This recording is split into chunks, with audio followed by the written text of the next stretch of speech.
खुलुमबाय नोंथांमोना मिथिखागौ आं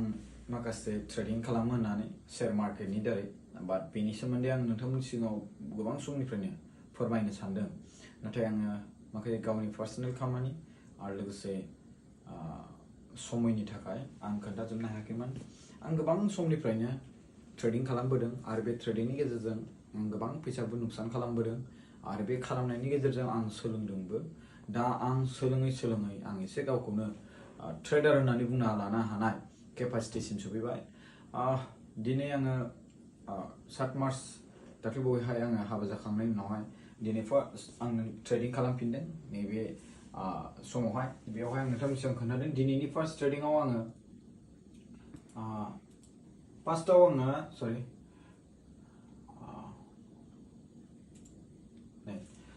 फुंनि फार्स्ट समाव आङो सेन्सेक्सनि एक्सपायरिमोन नालाय बेयावहाय एसे फैले केमेरामेना 73,800 कलखौ आं बायदोंमोन ओमफ्राय बायनायनि उनाव आङो फार्स्ट ट्रेडआवनो आङो 20,583 आं प्रफिट खालामदों बेनो फार्स्ट टाइम दिनैनि मर्निंआव आं खालामनायमोन बेयावनो आं प्रफिट खालामदों बेनिफ्राय आं सेकेन्ड टाइम आरो बिदि खालामबावदोंमोन 2,476 प्रफिट जादों उनावहाय नैबेयाव गिल्टि मिस्टेकै आङो ट्रेड खालामदों जायाव आङो कन्फिडेन्स गैयामोन जायनि जाहोनाव आं बेखौहाय आंना बेयाव 3,000 सो माइनास जादोंमोन उनावहाय आं नेथाबै 80 प्लासआव आं बेखौ सेल खालामबाय ओमफ्राय बिनि उनाव फैनानै आरोबाव आङो 3,850 आवहाय आङो मा होनदों ट्रेड खालामबाय माने प्रफिट खालामबाय नैबिनि माइनास खालामनायनि जाहोना जाहैबाय बेयावबो प्रफिट जागौमोन नाथाय आङो मा होनदों गिदिर क्वान्टिटि आं लादोंमोन बेवहाय 5,000 क्वान्टिटि लादोंमोन आङो मा होनदों आप एन्ड डाउन ओरैबायदि जादोंमोन आरो बिनि गेजेराव आं बेखौ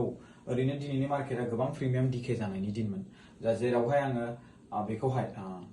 20,000 माइनाससिम गाहाम थांलायलांदोंमोन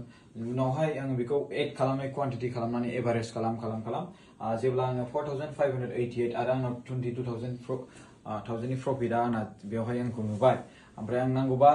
20,000 प्रफिटखौ लागोन नांगौबा 4,588 खौनो बेवहाय आं दिनैनि दिनाव मोनसे मा होनदों स्ट्राइक जि आङो मा होनदों बायदोंमोन बेखौ आङो बेबायदि माइनासाव दोनग्रोनाय जादों स' नोंथांमोनाबो ट्रेडिं खालामोब्ला मोजां सोलोंना ला आरो बिनि गेजेराव आं खालामो नोंथांमोनाबो बेबायदिनो फिउचाराव मोजां ट्रेड खालामनो सोलोंलांगोन आरो बिनि गेजेराव बयबो दानि जुगाव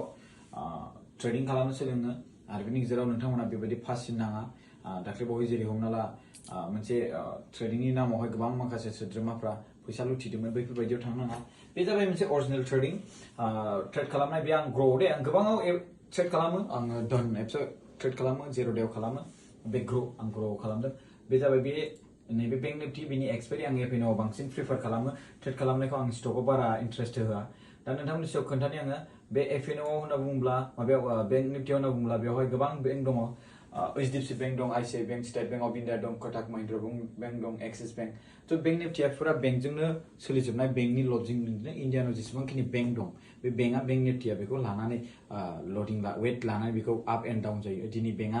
बेंकिं सेक्टरा आप जादोंब्लाथाय होमबा निफ्टि बेंकआ गोजौ थांगोन दिनै बेंकिं सेक्टरा गाहाय जादोंब्लाथाय निफ्टि बेंकआ गाहायाव थांगोन स' नैबेफोर जाबाय बेंक एचडिएफसि बेंकनि दारै थांदों बेथ' इलिगेल बा मोनसे फ्रड नङा स' बेफोरखौ बुजिनो थाखाय गोबां सम नांगोन नाथाय आं बेखिनिखौनो बुंनानै दोनथ'बाय स' थेंक इउ स' माच गाइस नोंथांमोनहा भिडिअखौ नायनो थाखाय खुलुमबाय